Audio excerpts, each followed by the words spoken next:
Pendidikan adalah senjata paling ampuh untuk mengubah dunia. Kali ini kita kehadiran tamu kehormatan, pahlawan tanpa tanda jasa, guru bisa menjadi bupati. Kali ini kita kehadiran Bapak Dr. Nahor Nekwek, SPD MM, selaku Bupati Yalimo, Provinsi Papua Pegunungan. Selamat pagi Pak Bupati. Selamat pagi. Luar biasa. Dengan baju putih ini menandakan bahwa Bapak sudah siap untuk memberikan motivasi untuk di Stipan Channel. Selamat datang Bapak di Stipan Channel. Terima kasih. Selamat datang. Silakan Bapak, mungkin di sini kita akan sedikit memberikan, pengen kenal Bapak, tak kenal maka tak sayang. Mungkin saya boleh memberikan beberapa pertanyaan. Silakan Bapak. Terima kasih. Yang pertama saya sampaikan terima kasih banyak kepada Stipan, begitu antusias untuk terima saya di sini karena saya punya maksud tertentu untuk datang di sini. Sebelum saya menceritakan, yang pertama saya memperkenalkan diri. Tak kenal maka tak sayang. Yes. Nama saya Dr. Nahor Nekwek, SPD MM. Saya Bupati Kabupaten Yalimo. Dan kehadiran saya di kampus ini, visi saya yang pertama adalah bagaimana caranya kita meningkatkan sumber daya manusia orang Yali. Dan saya mempersiapkan diri investasi manusia orang Yali itu ke depan, mereka harus bangkit dan maju. Dan mereka harus kuat untuk memimpin masa depan Kabupaten Yalimo. Maka ada beberapa alumni yang sudah sementara bekerja di Kabupaten Yalimo, punya disiplin luar biasa, semangat kerja. Maka mulai tahun ini saya mau kirim lagi dengan banyak mahasiswa dari Yalimo mulai di kampus ini. Oleh karena itu saya datang orientasi sekalian dengan kita ada komitmen-komitmen tertentu supaya pendidikan ini memang seumur hidup. Oleh karena itu ada yang sudah selesai, tetapi ada yang belum, banyak yang belum. Kita harus berusaha untuk harus sekolah di sini. Ya, artinya memang pendidikan ini dapat mengubah segalanya ya Pak ya. Siap. Saya setuju sekali misi Bapak tadi bahwa pengembangan SDM itu sangat dibutuhkan, khususnya di daerah Kabupaten Yalimo. Nah, pandangan Bapak ini, pendidikan di era otonomi khusus ini, khususnya di Papua, khususnya di Kabupaten Yalimo, seperti apa Bapak? Ya, memang banyak orang berkata bahwa Otsus tidak sukses, gagal. Memang itu di sisi politik, tapi kita orang birokrasi. Saya sebagai bupati sesuai dengan undang-undang otonomi khusus, dana Otsus itu diperuntukkan untuk pendidikan 30%, kesehatan 15 sampai dengan sekarang 20. Betul, itu manfaatnya jelas. Selain dari itu, memang penggunaannya sesuai dengan presentasi aturan yang ada, kita pakai itu. Dan saya mulai kepala dinas 10 tahun, saya kelola Otsus itu 30% untuk bagaimana pendidikan di Kabupaten Yalimo harus berubah. Memang mulai dari nol. Kita keluar dari Kabupaten Induk Jaya, asetnya pendidikan waktu itu SD hanya 14, SMP 3, SMA tidak ada. Dan itu satu motivasi bagaimana saya harus berusaha untuk mulai berbuat sesuatu. Tapi kita pakai dengan undang-undang otonomi khusus. Kekhususan itu kita harus perlu buat. 2-3 orang di mana ada, kita buka sekolah 3 kelas. Kita harus 10 orang, berarti 5 orang keluar, berarti saya sukses. Kita pakai sistem itu.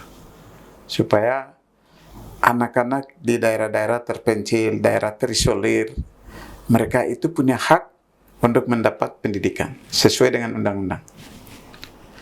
sistem pendidikan nasional. Setuju sekali. Tadi artinya bahwa menarik sekali tadi di Kabupaten Yalimo ternyata masih banyak yang memang SD, SMP-nya masih terbatas ya Pak. Untuk kita punya saudara-saudara di Papua sana untuk menempuh pendidikan. Dengan hadirnya Bapak, karena beliau sebagai seorang akademisi, sebagai seorang guru, terpanggil untuk memberikan akses pendidikan ya Pak ya, khususnya untuk saudara-saudara di Papua, khususnya di Yalimo. Artinya bangga kawan-kawan yang ada di Yalimo bahwa mempunyai bupati yang memang beliau concern di pendidikan, karena kalau sudah banyak orang-orang yang punya akses pendidikan, artinya Bapak akan melahirkan kader-kader muda sukses nantinya ya Pak ya. Seperti misi bangsa ini menyiapkan generasi emas Indonesia emas 2045. Nah, mungkin selanjutnya Pak Bupati, kenapa sih Pak harus memilih kampus Sekolah Tinggi Ilmu Pemerintahan Abdi Negara? Saya pikir tadi saya sudah sampaikan bahwa ada alumni yang mereka kerja sekarang di Yalimo. Ya. Saya lihat tampil karakter mereka beda dengan yang lain. Berarti kita akan dididik orang Yali yang lain juga harus kita kirim di sini. Dan kita melalui pendidikan ini, ada orang Yali yang lain akan masa depan kita harus mempersiapkan untuk Kabupaten Yalimo. Ya.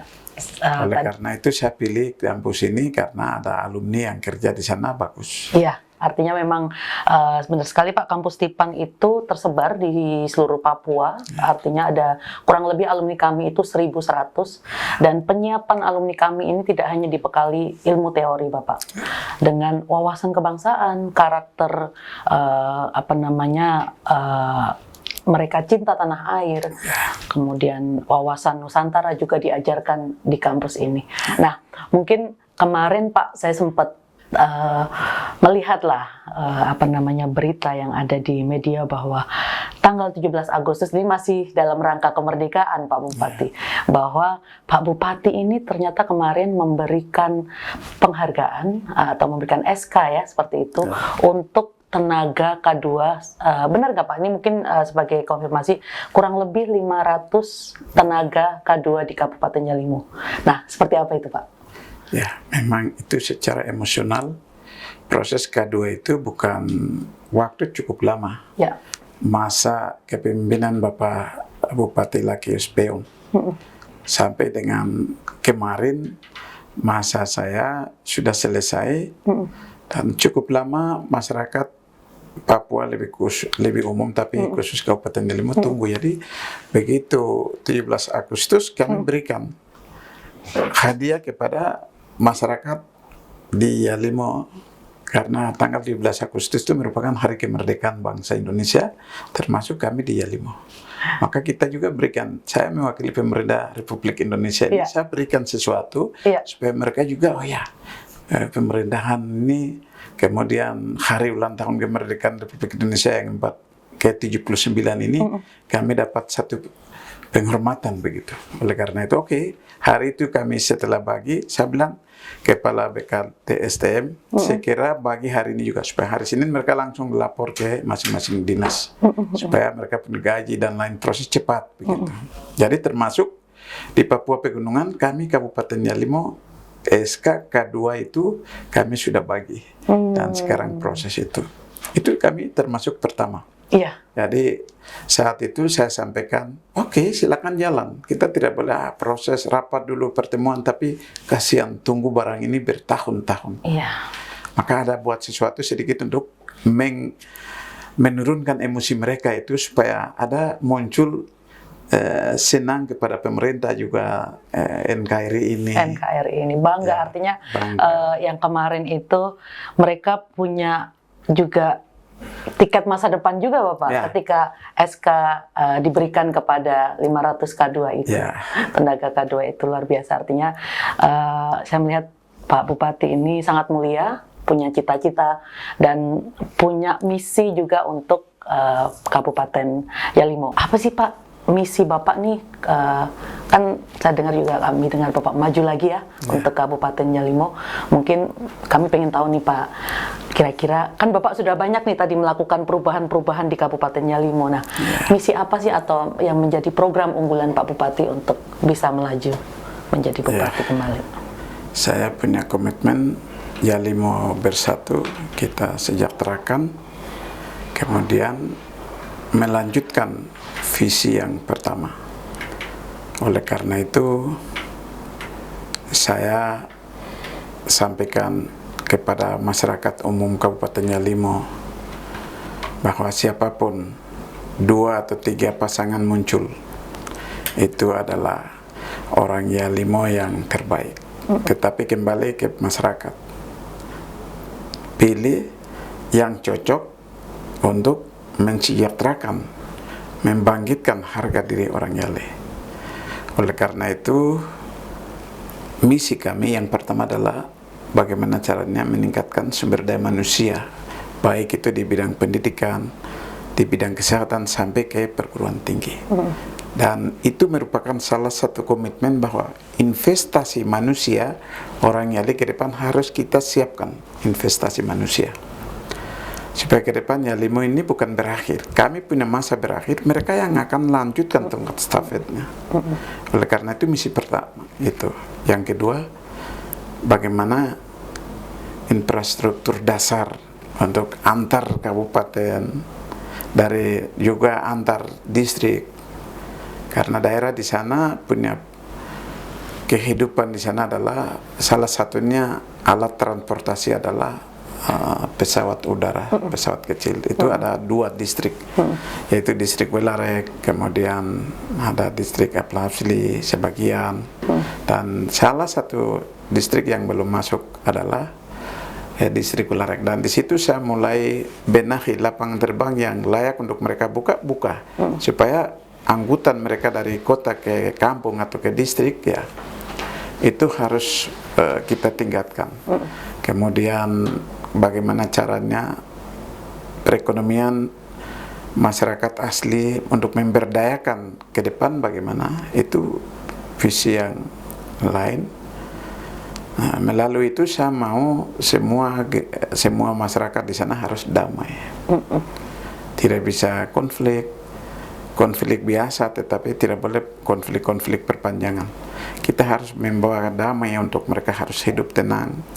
Terakhir kita sejahterakan masyarakat Kabupaten Yalimo dengan 5 tahun ke depan ini kita harus buat yang betul-betul nyata kepada masyarakat. Itu saya sudah rancang dan mudah-mudahan besok saya pimpin Yalimo atau siapapun pimpin Kabupaten Yalimo, kita punya tugas utama adalah bagaimana masyarakat harus kita sejahterakan. Dan yang paling penting lagi, masyarakat Kabupaten Yalimo, kalau saya pimpin, kemarin politik kita jalan, itu beda. Untuk sekarang saya rangkul semua masyarakat. Saya rangkul semua untuk orang asli yang sudah sarjana, sudah selesai, tapi karena politik, oke. Tahun ini tahun pembangunan, bukan tahun politik. Tahun pembangunan berarti saya merangkul semua kita bekerja membangun Yalimo 5 tahun ke depan. Itu punya harapan saya. Semoga besok saya dipilih, saya akan lakukan dengan itu. Dan satu poin penting lagi adalah bagaimana caranya saya harus mekarkan distrik di Kabupaten Yalimo dan kampung, karena saya pemerintahan, saya bupati aktif dan punya tanggung jawab. Januari kita harus lakukan dengan pemerintahan baru. Kami mekarkan distrik supaya melalui itu kami masing-masing akan membangun daerahnya. Kita tidak boleh ketergantungan kepada orang lain. Orang lain masuk duduk kerja, ini otsus, tapi kita belum lihat bagaimana otsus itu. Maka saya sedang berjuang itu untuk saya masyarakat, supaya masyarakat bisa senyum saya, berarti apa yang saya buat itu indah untuk mereka. Pikir itu. Luar biasa. Apa yang dibuat Pak Bupati ini harus indah di hati masyarakat Yalimo. Tadi saya sepakat Pak, Yalimo bersatu, Yalimo sejahtera, dan ciptakan Yalimo yang damai. Damai. Artinya 3 poin itu tadi kalau bisa disinergikan semuanya, misi ke depan yang Bapak akan memberikan perubahan-perubahan positif untuk Kabupaten Yalimo pastinya akan tercapai. Siap. Terima kasih Pak Bupati, sukses. Mudah-mudahan kita bertemu lagi di sini. Terima kasih. Bapak kembali menjadi Bupati Yalimo Terima ke kasih. depannya. Terima kasih. Terima kasih. Stipaners, mungkin sekian podcast kita pada pagi hari ini. Salam Stipan baru, Stipan maju. Terima kasih.